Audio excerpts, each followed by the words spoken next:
Hello guys, আবার বেরিয়ে পড়েছি ঘুরতে, কিন্তু এইবার বান্ধবীদের সাথে। রেডি হয়ে হাওড়া স্টেশনে পৌঁছে গেলাম। পৌঁছে ট্রেনের আসার অপেক্ষায় দাঁড়িয়ে আছি।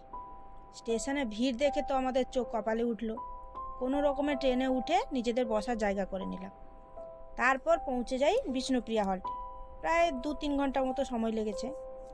অনেকক্ষণ জার্নির পর একটু চা খেতে মন হলো। চা খেয়ে টোটো ধরে আমরা নবদ্বীপ ফেরিঘাটে পৌঁছে গেলাম। তারপর ওখানে গিয়ে টিকিট কাটলাম। কপালেও তিলক কাটতে ভুলিনি কিন্তু। তারপর লঞ্চে উঠে বসে পড়লাম, কিন্তু যাত্রী সংখ্যা বেড়ে গেল, লঞ্চ আর ছাড়ে না। তাই অনেকক্ষণ ধৈর্য ধরে বসে লঞ্চ থেকেই আমরা ইস্কন মন্দিরের চূড়া দেখতে পাচ্ছিলাম।